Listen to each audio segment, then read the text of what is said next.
I want to make this video because I'm going to give you some very fast solutions that probably are very typical problems with, lawnmower mutts starting due to fuel issues or bad fuel or ignition problems.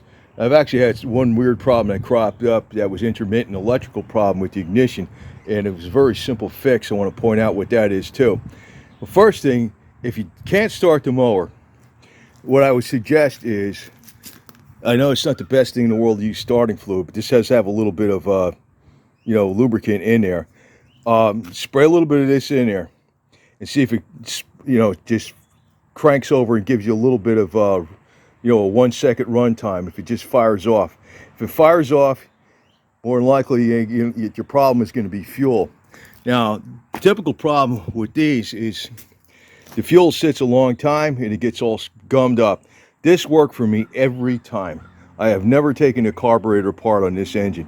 This is one of those easy start carburetors but if it gets gummed up with the ethanol fuel, I know Briggs & Stratton says to use Stable 360. I haven't used Stable C360, but I use other Stable products, and I've used a lot of other ones like PRIG.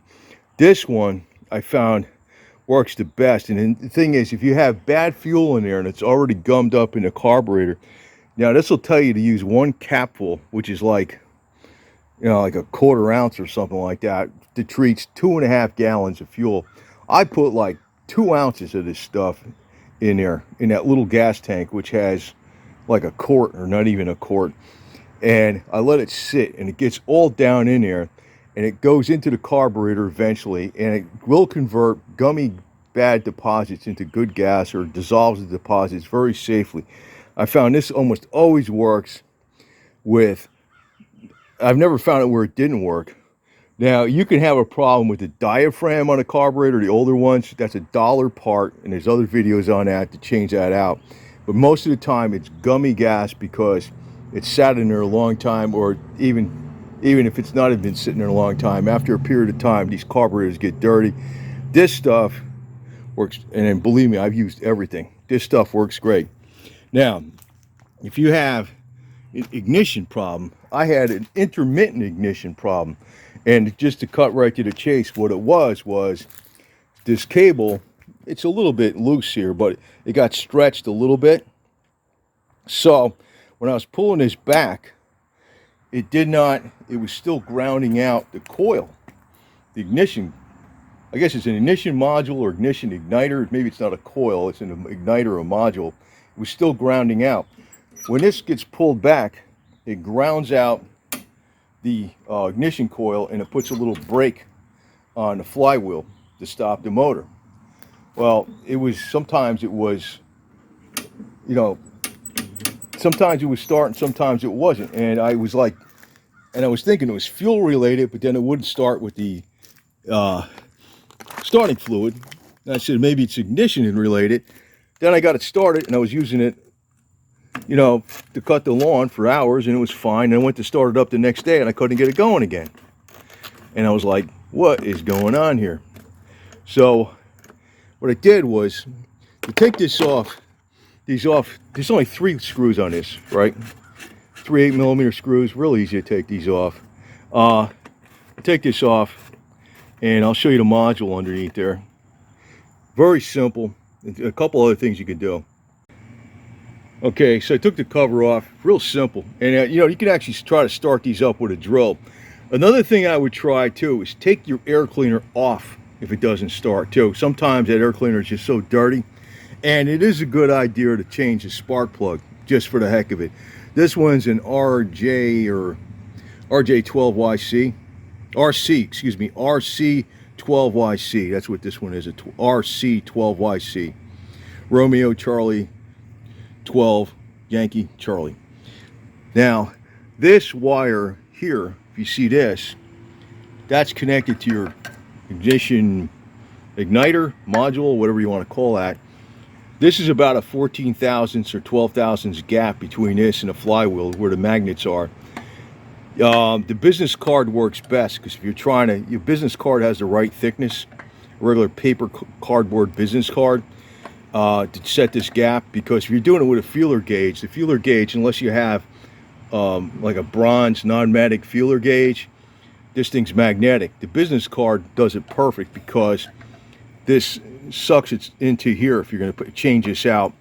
Normally, you're not going to have to change this. A lot of times, if you look at this wire right here, this wire, it goes up and around underneath here. You can't even see it. It's under that. It's under this. It's under that. And it comes up right to here. So when you're pulling on this handle, it's grounding. When the handle's open like that, it's grounding out. Then the condition, and then see when it opens up like that, and it goes and it closes like that. So that causes the ignition igniter, whatever you call that thing, to ground out, and it shuts the power off to the ignition, which stops the motor. And of course, also inside here, you have that brake that goes on a flywheel. See that? It stops it from the engine from spinning further.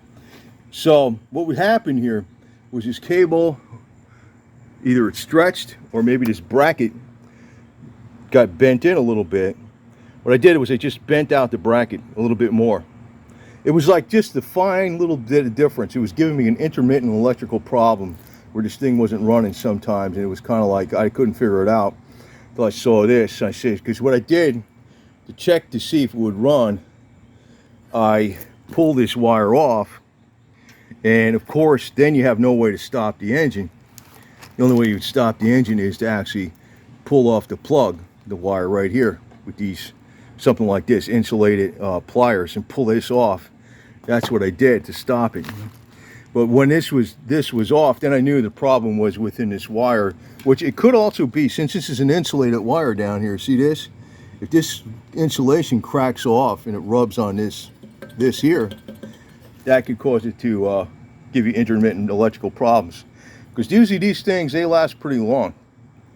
I mean, they can last 15 years, no problem. I mean, after a while, electrical things do mess up after a while due to heat and vibration, but these are pretty solid. They do last a long time.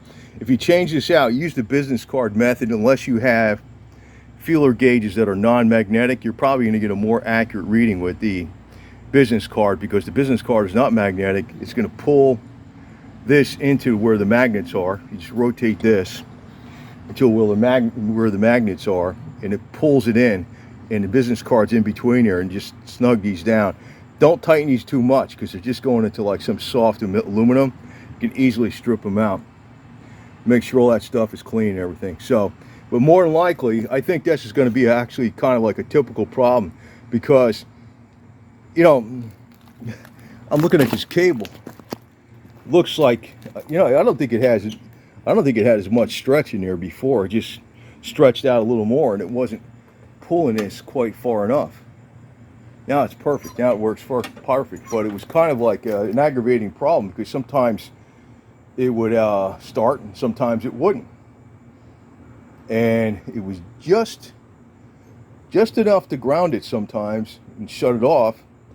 And sometimes it was, you know, it would start up just fine, because it was right, you know, maybe a thousandth of an inch. And sometimes when you're pulling on this cable, it would just enough to pull it away from there, enough to, you know, where it wasn't grounding out the module, ignition, igniter, whatever you call that thing, and it would work.